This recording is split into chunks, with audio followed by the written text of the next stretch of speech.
back on Born B464 with a very interesting author and finance guy, because you really are a finance guy, right, really. Truly. It's almost like being a Catholic, always a Catholic kind of thing. You know what I mean? If you're once in the finance business, you always will True. be in That's some way, true. shape, or form. Yep. You know, it's really funny. You were talking about credit bureaus. I used to work with some of the top credit bureaus, didn't you? Mm-hmm. Sure. And you got to know them. There was a major relationship with the credit bureaus. Oh, they knew who you were. You know, you were talking to Sally, Jill, whoever, and they knew you. You knew them. Yeah. Right. Yeah. Now, when you went into the banking industry, you were probably around maybe 25? 27 maybe, about 27, yeah, 26, 27.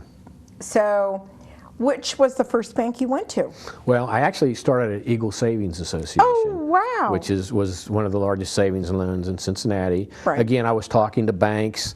An opportunity came up there, and I talked to a friend that was there, and through him I got to talk to actually the president of Eagle, and I found that they were owned by Western Southern. At the time, Western Southern. I didn't know that. Yeah, at the time, Western Southern also owned Southern Ohio Bank, which was sold shortly after that. Right. But to me, it was like a perfect opportunity, because ultimately I did want to get into banking, and I thought, well, this is a step, you know, to get into that. It's funny because my dad worked for Western and Southern. Okay, well, they're still there. So they're still there. They're still growing, and look at some of the savings and loans today. Right. Are huge. Right. Right. And they have so many branches, I can't believe it. Let me ask this question. How long were you at the savings and loan company? I was there for 12 years. That's a long time. And then, well, I probably, as it ends up, I would have probably stayed there for my life, because it was really worked out well. But then they sold, and they sold to a bank in Cleveland. Really? And I didn't want to go there. I was running a division then, and in order to keep that position, I would have had to move to Cleveland. And I went up to Cleveland for probably 3 weeks. I didn't want any part of it. No part of it. Now, by this time, you married your wife? Correct. We've been married for probably 4 years. And how did you meet her? I met her at a local club called the Roundup Club, which is no longer in existence. Everything I did is gone but me. You know, it makes me feel a little weird. That's scary. Big deal. Scary. Yeah. But one night she, and I talk about it in the book, she kind of crossed my path when I was out there, and I had to talk to her. I thought she was beautiful. I mean, in all my life, I never came across anyone as lovely as her. And so I had to meet her.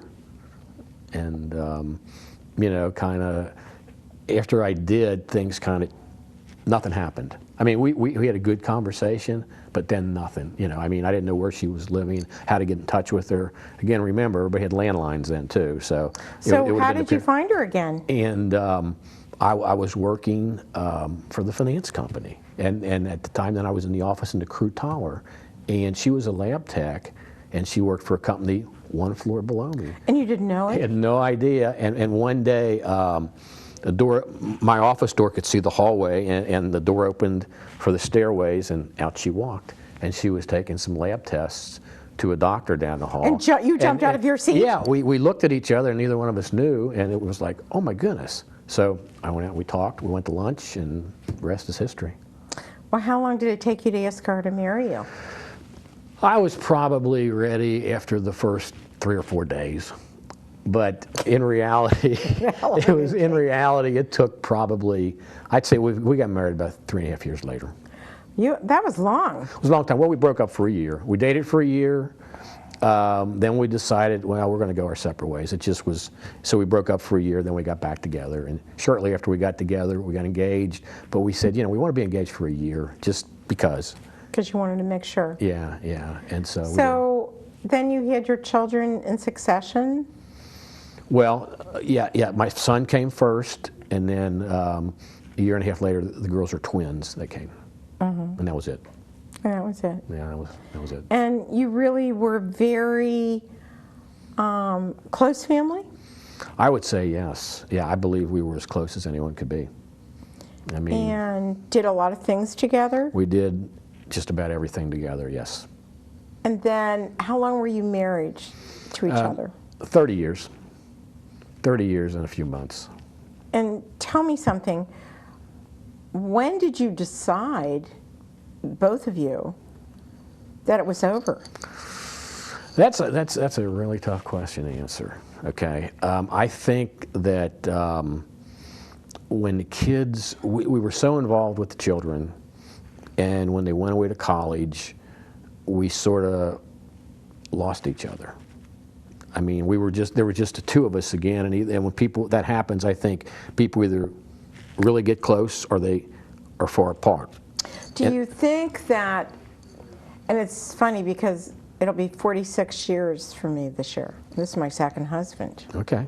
First husband 4 years, second husband 46. But we do a lot together. The only thing that we don't do is play golf together. I see. Yes.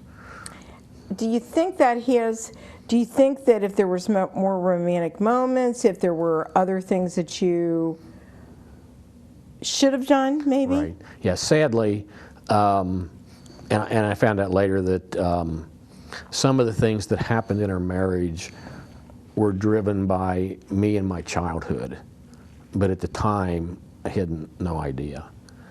And what do you mean by that? Well, and for example, in the book I write about another book that it's called Adult Children of Alcoholic Parents. Mm-hmm. And what it does is it talks about the traits that we have as adults when we're raised by alcoholic parents. Right. And for example, a vacation. A lot of times for children of alcoholic parents, vacations are traumatic. I mean, it's supposed to be fun, and then the parents drink, they get mean, and the kids end up hiding. And so the psychological aspect of it is that the kids don't learn how to have fun on a vacation. They relate a vacation to something that's supposed to be happy, and then when they get there, they find out they're fending for their life or something. And so, when those children grow up to be adults, they know that vacations are supposed to be fun, but they don't really know what to do. And I think, example, when you used to go on vacation, what happened? Yeah, you'd hide. You didn't do things as a family. You were afraid to, so you'd make up reasons why you couldn't. Your stomach hurts, or something. Oh. And you didn't really, do everything as a family unit on vacation that people would do now. So, the premise of that book is that you don't learn things as a child that follow you through adult. So in a lot of cases, you don't know how to love. You do and you don't. You do because you've witnessed it, but you've not experienced it. You've not seen your parents love each other. Let me ask this question. When you sat down with your wife, you went to counseling, right? Right. Did she bring all this up? We talked about it, and the counselor suggested some books and some different things. But to me, it sounded like, the same old. And when we left, we followed some of the advice, but it just really didn't work. And later, after we got divorced, and I went back to a different counselor and talked one-on-one about everything, that's when things really came out. And this other counselor was more experienced with certain things, and it was really beneficial. What kind of a relationship do you have with her, because you have kids? Yes. Today? We're friends. I mean, we talk maybe once a month. We don't really, and it's not really a social talk. It's a talk about the kids or something that's necessary. Is she married again? No. You're both not married again? Right. That's weird. Right. That's weird. Well, it's... Could you have ever gone back to her? I don't think so. You've grown apart. You grew apart. Yes, we're different. She's a very good person, and she's also very content with just being herself. Happy and herself with her friends. Okay, and I need to be doing things. Right. So. And so you need somebody that's really more active and likes the same things that you do. Right. And understands some of the situations. Do you think? And we're going to talk about relationships, but right after these messages, would you give the book title and where people can get it, please? Out of the Rabbit Hole and Into Life. It's available at Amazon.com and online at several different places.